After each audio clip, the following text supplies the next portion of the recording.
네, 안녕하십니까. 방금 소개받은 삼성 SDS 빅데이터 분석팀의 이은주 상무입니다. 오늘 제가 말씀드릴 내용은 앞에서 키노츠에서도 여러 번 설명을 들으셨겠지만 저희 AI 플랫폼인 브라이틱스 AI를 기반으로 고객들이 어떻게 비즈니스를 혁신하고 있는지 사례를 잠깐 말씀드리고 이것들을 가능하게 하는 기술에 대해서 잠깐 말씀드리도록 하겠습니다. 네, 먼저 사례를 설명드리기 전에 저희가 한 10년 정도 AI를 했는데요. 그동안 많은 고객들이 고민을 하셨습니다. 고민한 내용들을 좀 같이 공유하고 사례와 기술 순으로 소개해 드리겠습니다. 일단 저희 삼성 SDS의 B2B AI 서비스는 세 가지 유형으로 제공되고 있습니다. AI가 여러분 아시다시피 사람을 대신하는 거기 때문에 가장 첫 번째 분석형 AI입니다. 분석형 AI는 뇌를 대신한다고 생각하시면 됩니다.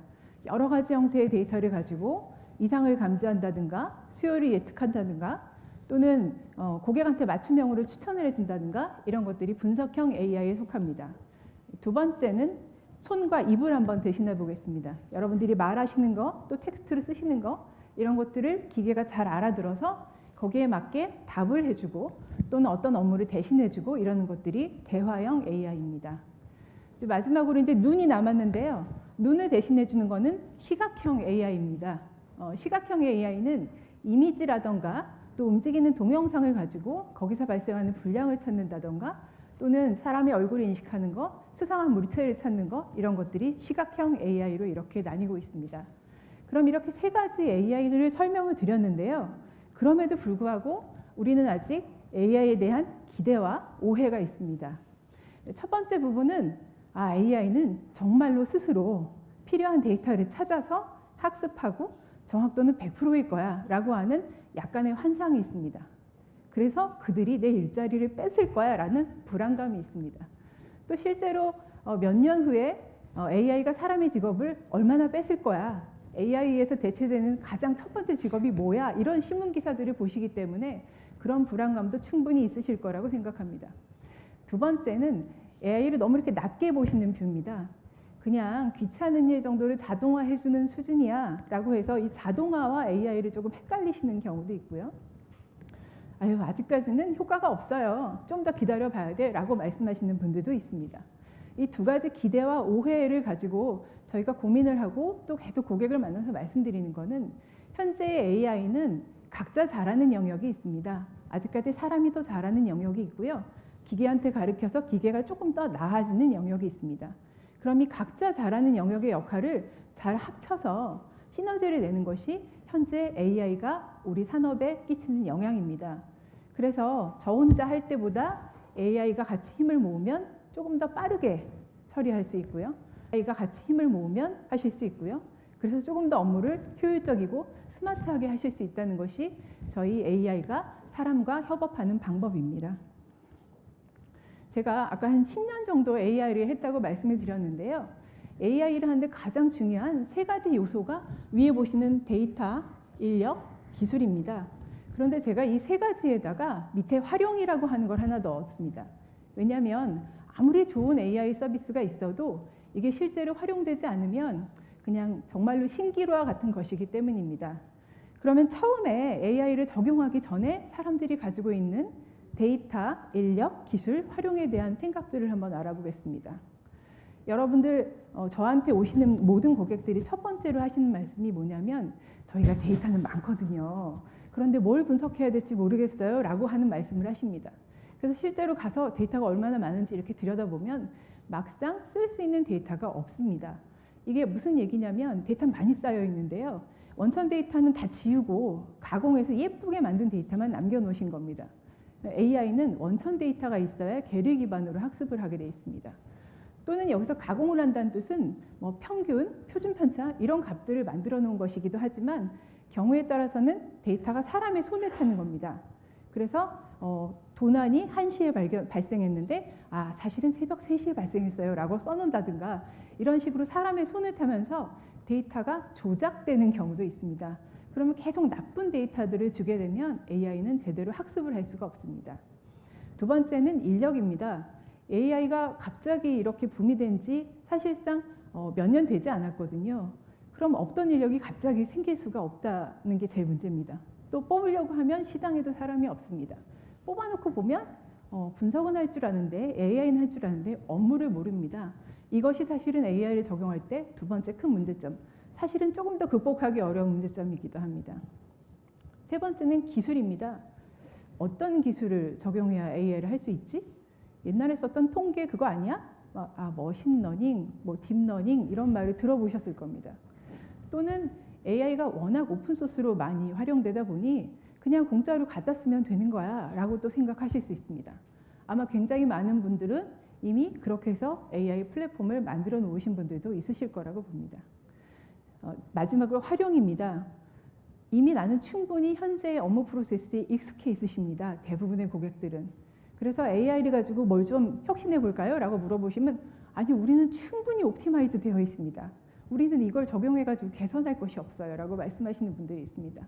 그래서 이런 것들을 저희와 같은 전문가와 또 업무를 잘 하시는 전문가가 만나서 계속 디스커션을 하면서 어떤 데이터를 모을까, 어떻게 인력을 양성할까, 또는 어떻게 활용할까 이런 부분들을 같이 고민해 드립니다.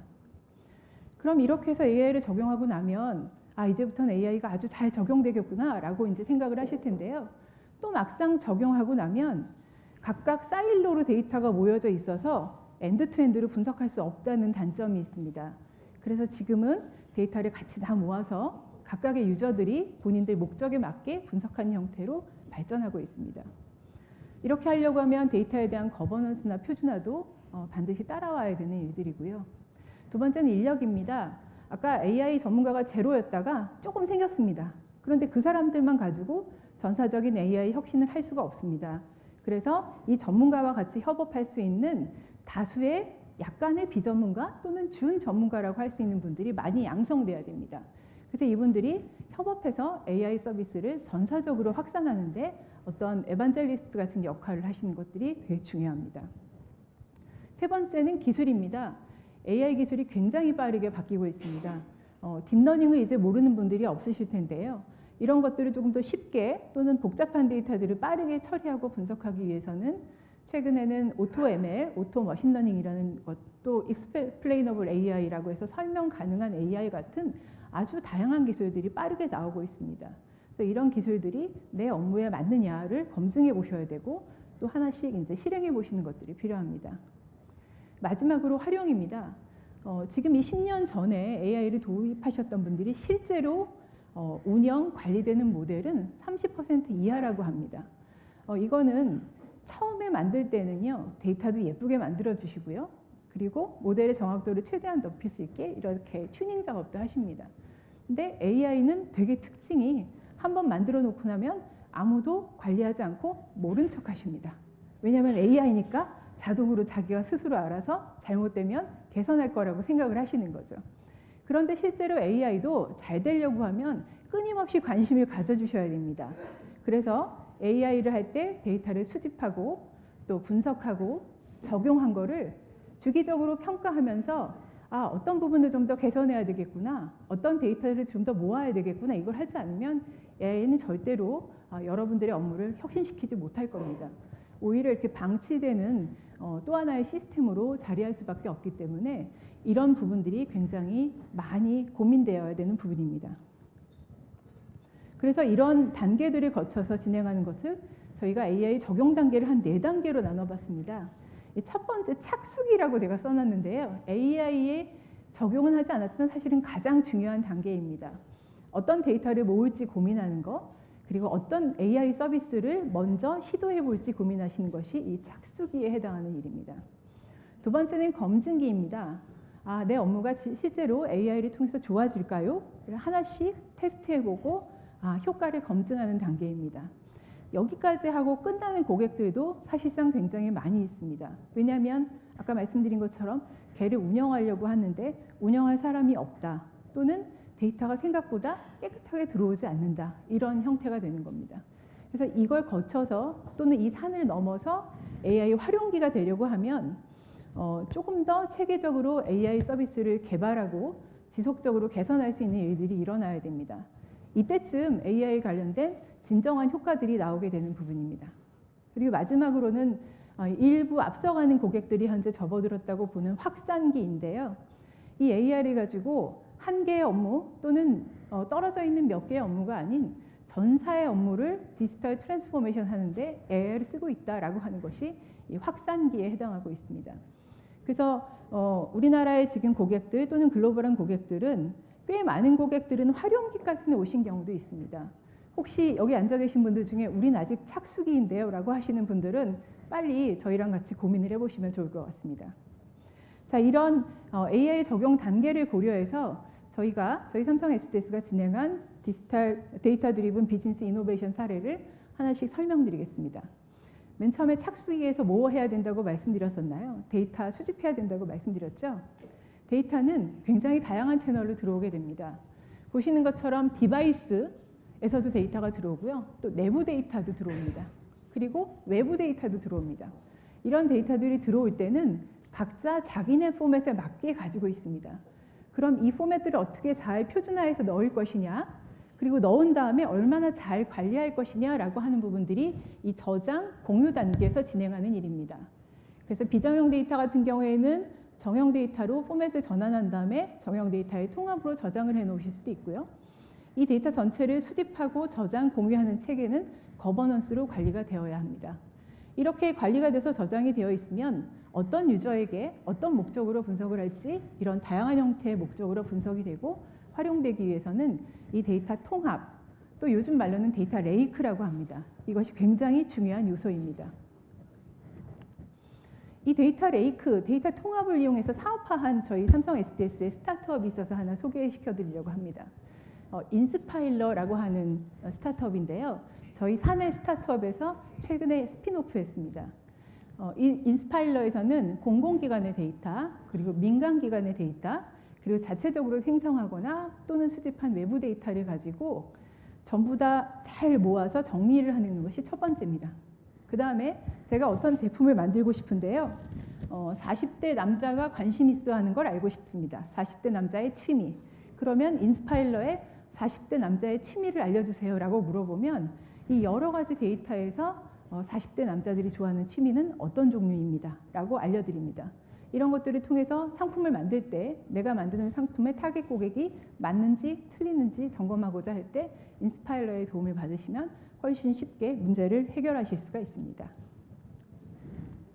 자, 이렇게 데이터를 수집해서 유통시키는 일까지는 보셨는데요. 끊임없이 하셔야 되는 일이 있습니다. 이 데이터 평가라고 하는 부분이 있습니다. 데이터 평가는 처음에 하셔야 됩니다. 맨 처음에 데이터를 수집하실 때. 왜냐하면 현재 수집된 데이터가 잘 맞는지 또는 이상한지를 보기 위함이고요. 그러면 한 번 하고 끝나는 게 아니고 또 중간중간 지속적으로 하셔야 됩니다.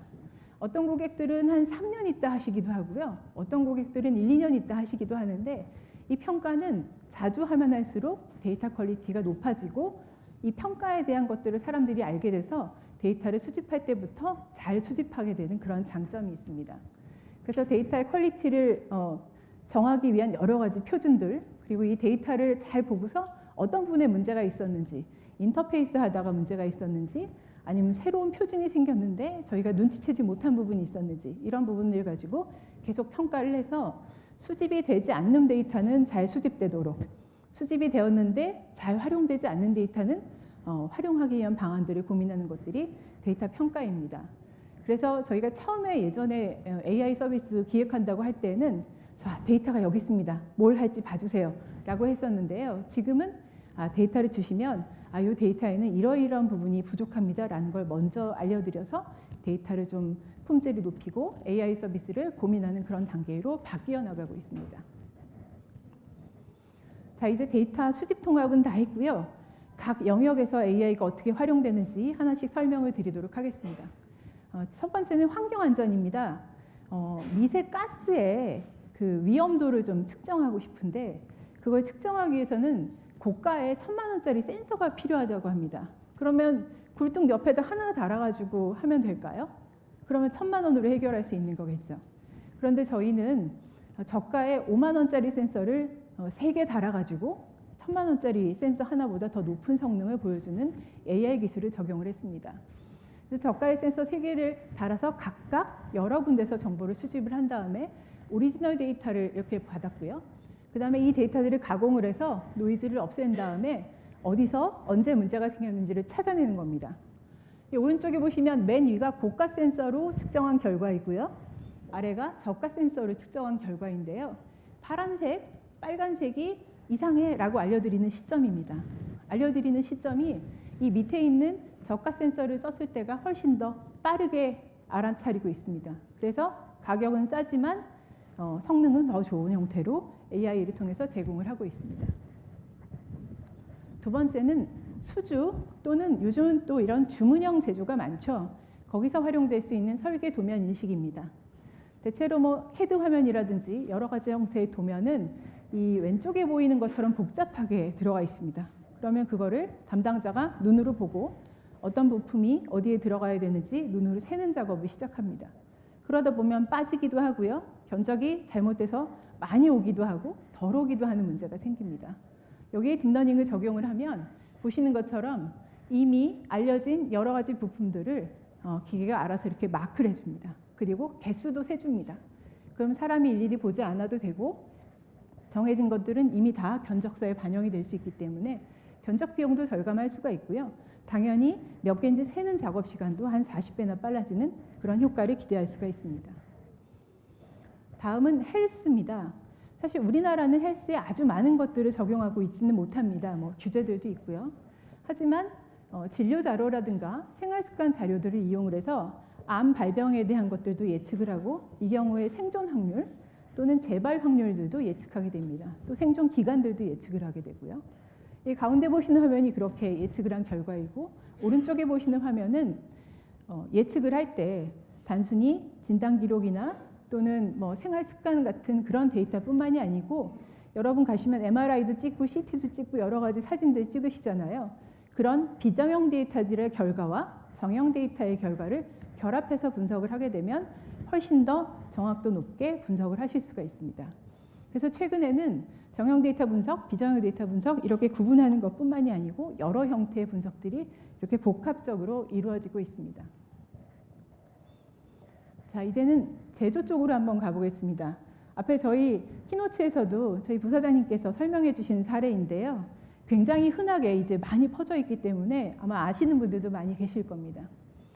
실제로 설비는 별로 많이 고장은 나지 않습니다. 그리고 고장이 잘 안 나기 때문에 고장이 났을 때 그걸 내버려 두게 되면 굉장히 큰 비용의 수리 비용이나 또는 가동이 중단되는 상황이 생기게 됩니다. 그래서 저희가 여러 가지 형태로 실험을 해봤습니다. 어떻게 하면 설비가 이상한 걸 빨리 알아맞출 수 있을까? 근데 데이터는 정확한 데이터와 또는 이상의 데이터 이게 되게 바이어스 돼 있기 때문에 모델링을 할 때 그런 부분을 좀 주의해서 진행을 했고요.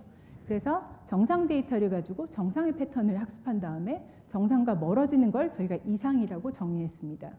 그리고 이상이라고 정의하고 나면 우연히 발생한 이상이 있을 수 있습니다. 그걸 저희가 false 알람이라고 하는데 그걸 줄이기 위한 필터들을 이렇게 적용을 합니다. 이 필터도 되게 고가의 장비는 되게 민감한 필터를 적용을 하고요. 조금 싸거나 그런 장비는 조금 둔한 필터를 적용을 하기도 합니다.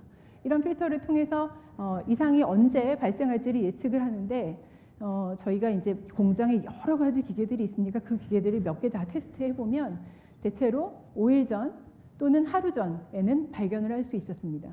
그러면 기계가 쓴 다음에 이미 가동은 중단돼 있고 수리하러 가고 이런 일이 없이 바로바로 계속 쓰지 않고 기계를 가동시킬 수 있는 이런 장점이 있습니다. 제조 사례를 하나 더 말씀드리겠습니다. 이 사례도 아마 키노츠에서 좀 설명이 되셨을 텐데요. 우리가 자동차에 이렇게 도면, 색깔의 도장 작업을 하고 나면 사람 눈으로 보기는 사실 어려운 되게 미세한 결함들이 있습니다. 조금 더 매끈하게 하기 위해서 검사원들이 되게 주의 깊게 보셔야 되는데 이건 역시 사진으로 찍어서 AI 힘을 빌리면 어떤 부분이 얼룩이졌습니다. 어떤 부분이 조금 잘 칠해지지 않았습니다. 라는 부분들을 빠르게 아실 수가 있습니다. 그래서 눈으로 검출한 것 대비 3.5배 정도 검출률이 올라갔고요. 또 정확도도 97% 정도 더 올라가 있습니다. 자, 제가 아까 정형 데이터하고 지금 시각형 데이터들은 좀 봤는데요. 텍스트 데이터는 한번 분석해 볼까요? 보통 이제 제품들을 런칭하시고 나면 콜센터로 들어오는 불만 사항도 있으실 거고요. 또는 소셜 데이터에서 내 제품에 대해서 어떤 반응을 보일지도 궁금하실 수 있습니다. 사실 이런 궁금증뿐만이 아니고 최근에는 리스크 관리를 위해서도 이런 텍스트 데이터들이 굉장히 많이 활용이 되고 있습니다. 그래서 어떤 제품이 나왔을 때 콜센터의 데이터를 분석을 해보면 제가 이제 제품명은 밝히지 않겠습니다만 어떤 제품은 지금 프레임에 문제가 있는 것 같은데 그게 표면에 어떤 문제와 연관이 있어 라고 하는 이 관계들을 다 네트워크 다이어그램으로 보내드립니다. 그러면 이미 제품이 나가서 소비자들이 쓰고 있는 중간이지만 사용하면서 이러이러한 문제가 발생할 수 있구나 라고 하는 문제들을 쉽게 파악하실 수가 있고요. 이렇게 파악한 문제는 이걸로 끝내는 게 아니고 제품을 설계하는 설계부서로 다시 알려드립니다. 그래서 설계할 때 이런 부분들을 주의해서 설계하셔야 됩니다 라고 하는 형태로 조금 더 개선 속도를 빠르게 하는 부분입니다. 그래서 최근에 AI 적용은 공정이면 공정, 설계면 설계 이렇게 따로따로 떨어져서 AI를 적용하는 것이 아니라 각 단계가 유기적으로 결합되어 있어서 맨 마지막에 서비스 센터에서 온 콜 정보를 가지고 제품 설계하는 쪽에 인풋으로 주는 형태 이렇게 되게 선순환이 되고 있는 부분입니다. 자, 그러면 제조가 지금 제가 제조 공정을 한번 아주 추상화시켜서 그려봤는데요. 제품을 만드는 R&D 단계, 그다음에 자재가 입고되는 단계, 또 물건이 만들어지는 가공 단계, 그리고 제품이 불량품인지 양품인지 검사하는 검사 단계, 맨 마지막에 물류센터를 출하는 이 단계에 이르는 전 공정에서 AI는 전부 다 활용되고 있다고 볼 수가 있습니다. 첫 번째 R&D 단계에서는 사실 제품 개발할 때 실험을 하시는데 그 실험 시간이 되게 많이 걸립니다. 이걸 데이터 기반으로 실험을 하면 실험 시간도 줄여주고요. 굉장히 정확해집니다. 그래서 여기서도 AI가 활용되고 있고요.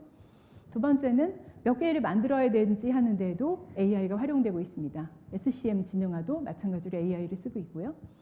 또 각 가공 단계에 있는 설비들을 예지 보전하는 것, 즉 설비가 이상이 있는지 없는지를 찾는 것들도 AI 기반으로 하고 있습니다. 그리고 이 각 공정에서 막 만들었는데 이상하게 불량이 났어요. 그럼 불량의 문제가 뭘까요? 라고 하는 것들을 그 긴 공정에 대한 데이터를 전체를 다 분석해서 어디가 문제였는지를 찾아내는 것, 그걸 혐의 설비를 찾는다고 하는데 여기도 역시 AI가 적용되고 있습니다. 네, 마지막으로 만들어진 최종 산출물을 이게 양품이에요? 불량품이에요? 불량품이면 어떤 불량입니다? 라고 하는 것들도 전부 다 AI 기반으로 진행을 하고 있습니다. 처음에 저희가 AI라고 하는 걸 했을 때는 이 공정지능화를 집중해서 했습니다. 왜냐하면 데이터가 너무 많아가지고 일반적으로 분석할 수 없었고 대부분의 엔지니어는 일부만 분석하고 있었기 때문에 그걸 어떻게 전체를 분석해 볼까라고 하는 시도에서 시작을 했었습니다. 그런데 점점 여기서 점점 앞단으로 또는 뒷단으로 AI가 이렇게 확산되면서 지금 보시는 것처럼 제조 공정의 전 공정에서 이런 AI를 활용하고 있습니다. 또 하나 전체 서비스에서 AI가 활용되는 사례를 말씀드리겠습니다. 어떤 회사의 A 부서, 저는 법인이라고 썼습니다. A 사업부에서는 브라이틱스를 가지고 시계열 분석 모델이나 패턴 분석 모델을 만들고 있어요.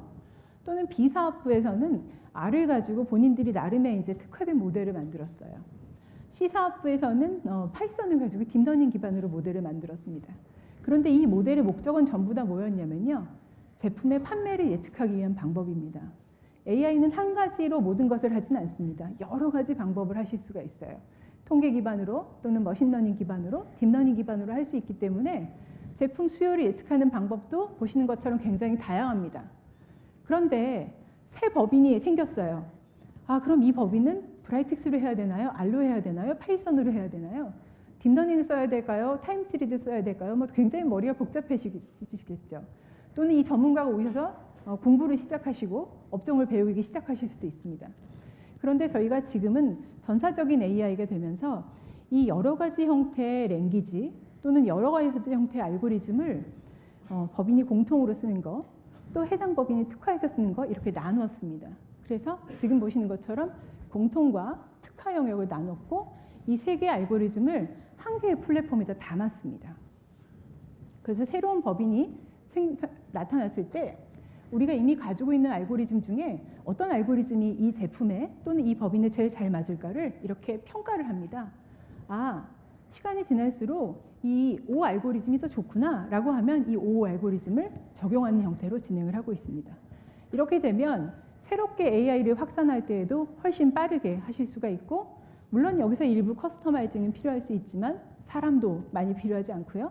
또 여러 가지 형태로 편리한 점들이 있습니다. 그래서 현재 AI는 이렇게 사일로로 진행되는 거에서 크게 엔투엔으로 적용되는 것들이 많아지고 있다는 것을 알 수가 있습니다. 자, 인력 양성 얘기 잠깐 해보겠습니다. 아니, 디지털 이노베이션 얘기하는데 웬 인력 양성인가요? 라고 말씀하실 수 있지만, 저희가 10년간 AI를 진행해 볼 때 가장 큰 문제가 되는 두 가지는 데이터와 인력입니다. 데이터도 시간이 걸리고 인력도 시간이 걸리는 부분입니다. 근데 데이터는 사실 어디서 모아야 되는 것만 알면 모으실 수 있어요. 그런데 인력은 누구를 어떻게 양성해야 되는지, 또 이 인력을 돕기 위해서 뭘 해야 되는지 모르면 계속 고민만 하시다가 시간이 가게 됩니다.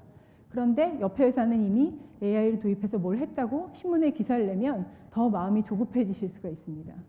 그리고 앞에 말씀드린 것처럼 AI 인력은 시장에 없다고 보시는 게 더 맞을 겁니다. 혹시 어떤 인력이 들어왔다 그러면 기술은 갖고 있지만 내 업무는 아마 잘 모를 겁니다.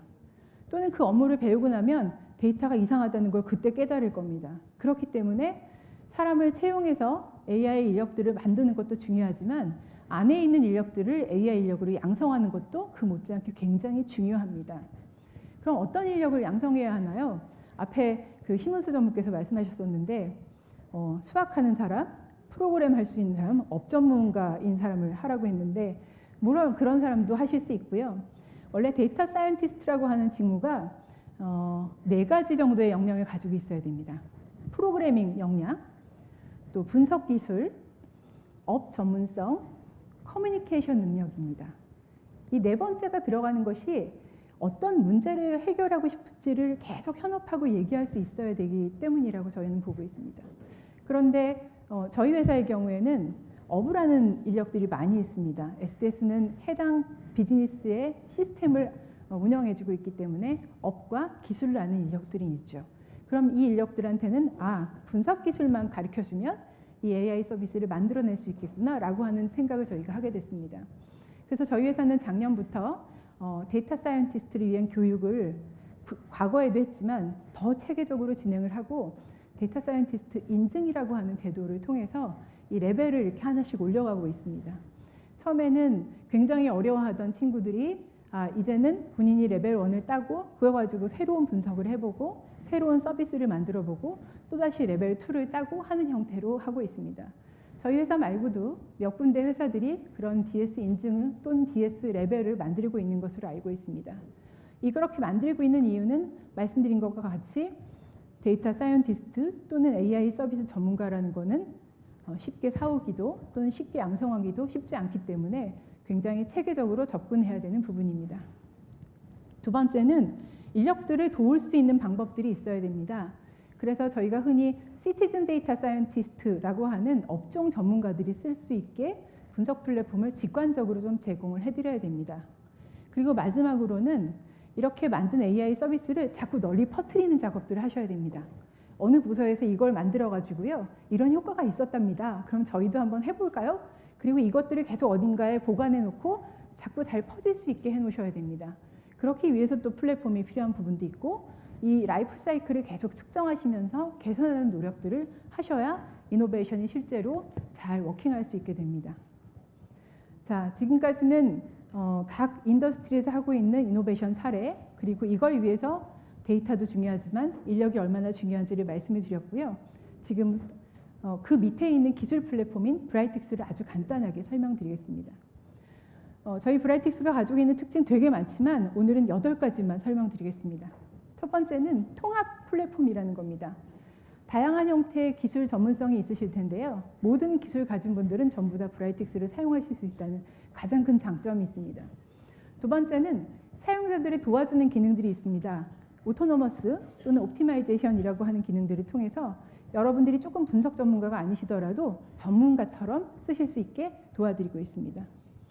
세 번째는 정형 데이터와 비정형 데이터를 결합해서 분석할 수 있는 툴이라는 뜻입니다. 정형 데이터만 또는 비정형 데이터만 잘 분석하는 툴은 있습니다. 근데 점점 분석은 융합 분석이 필요하게 되어 있고요. 그래서 정형 데이터와 비정형 데이터를 같이 분석하는 것이 굉장히 중요해졌습니다. 자, 이게 네 번째가 조금 순서가 안 맞으니까 다섯 번째 먼저 보겠습니다. 저는 아직 조그만 AI 서비스만 필요한데 그 무거운 플랫폼을 전부 도입해야 되나요? 물어보실 수도 있습니다. 저희 브라이틱스는 이미 마이크로 서비스 아키텍처로 되어 있어서 필요한 서비스만 도입하고 나중에 서비스를 확장하실 때 필요한 것들을 갖다 붙이시면 되도록 이런 확장형 아키텍처를 제공을 하고 있습니다. 다음은 엣지 어널리틱스라고 하는 부분인데요. 예전에는 전부 다 서버를 모아가지고 데이터를 모아서 데이터를 학습을 시키고 또 역시 문제가 발생하는 것도 데이터를 모아서 그거 가지고 파악하는 형태가 됐습니다. 그런데 지금은 달라져서 학습은 서버에서 하고요. 그 다음에 모니터링이나 이상 감지는 엣지에서 하고 싶습니다 라고 합니다. 엣지라고 하는 게 여기 있는 게 모든 게 다 엣지잖아요. 저 조명도 엣지고 여기 지금 혹시 에어컨이 나오면 에어컨도 엣지가 되고 모든 엣지에 이런 이상 감지 알고리즘을 가지고 정상 상태, 이상 상태를 확인할 수 있게 해드립니다. 일곱 번째는 저는 이미 BI 툴이 있습니다. 저희 회사에 비주얼라이제이션 툴이 있습니다 라고 할 때 이것들을 잘 결합해 드립니다. 그래서 저희는 분석을 잘하고 또 보여드리는 거는 회사에 있는 툴에 잘 연계해서 보여드리는, 그래서 심리스한 연계가 될 수 있게 해드립니다. 그리고 다시 4번을 가보겠습니다. 이렇게 만들어진 분석 서비스는 한 번 만들어지고 1.0에서 끝나는 게 아닙니다. 지속적으로 관리가 돼야 되고 버전업이 되셔야 되기 때문에 저희는 그걸 위해서 모델 라이프 사이클 관리라고 하는 기능을 제공해 드립니다. 그러면 이 기계에는 1.0의 이상 감지, 또 이 마이크에는 1.1의 이상 감지 알고리즘이 들어가 있고, 시간이 지나다 보니까 이 마이크에 있는 이상 감지 알고리즘이 좀 늦어지고 있습니다. 정확도가 떨어집니다 라고 하면 그걸 또 다시 개선할 수 있게 하는 이런 라이프 사이클 매니지먼트가 있고요. 마지막으로는 저희는 상용 제품입니다만 학교에 강의를 해보고 또 일반인들이나 중소기업 또는 여러 군데서 쓰시려고 하니 PC에서 분석하는 환경들을 좀 요청하시는 분들이 많으셨습니다. 그래서 저희가 가지고 있었던, 저희가 수년간 만들어 놓은 브라이틱스 플랫폼에서 PC 수준에서 할 수 있는 기능들을 잘 정리해서 브라이틱스 스튜디오라고 하는 제품을 오픈소스로 런칭해 드렸습니다. 아마 한국 내에서 이런 플랫폼을 오픈소스로 런칭한 사례는 제가 알기로는 처음이고요. 글로벌리도 사실은 이런 유사한 사례는 많지 않습니다. 그리고 굉장히 제약이 많은데 저희는 그런 많은 제약들을 풀고 PC에서 마음껏 시도해 보시고 그때 만족하시면 저희 브라이틱스 엔터프라이즈를 활용해 주시면 되겠다라고 해서 오픈소스로 제공하고 있습니다.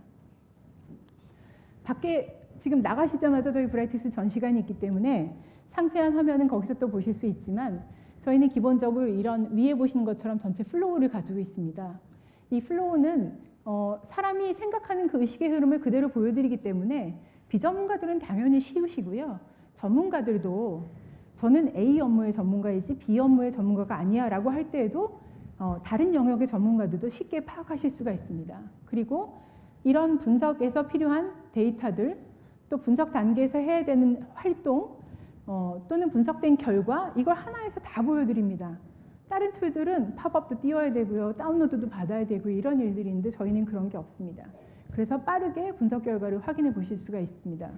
이런 이유로 저희는 직관적으로 분석가가 쓸 수 있는 툴이다라고 해서 디자인상을 받았습니다. 그리고 제 가운데 있는 상이 디자인상이고요. 그다음에 이 브라이틱스를 기반으로 해서 저희 고객사들이 몇 년간 혁신을 해온 그 공로를 인정을 해서 CIO 100이라고 하는 상을 지금 3년째, 4년째 계속 받고 있습니다. 그리고 마지막으로 올해 한국경제에서 진행하는 임팩테크라는 기술상에서 저희 브라이틱스 스튜디오가 과학기술부 장관상을 받았습니다. 이쯤 되면 기술도 괜찮은 것 같고 디자인도 괜찮은 것 같고 레퍼런스도 많은 것 같다라는 믿음이 좀 생기시지 않을까 생각합니다. 자, 그 다음은 AI 플랫폼 얘기를 한 번 더 해보겠습니다. 전 R 전문가예요. 전 파이썬 전문가입니다. 전 SQL이 좋은데요. 저는 대용량이 필요해서 스칼라가 필요합니다. 지금 제가 말씀드린 것처럼 AI 서비스를 만드는 언어나 툴은 굉장히 다양하고요. 그래서 이것들을 한꺼번에 전부 다 하실 수 있게 통합해서 제공해드리고 있습니다. 물론 R 같은 경우는 몇만 로가 넘어가면 아예 움직이지 않습니다. 그런데 저희 브라이틱스에서는 병렬로 처리해드립니다.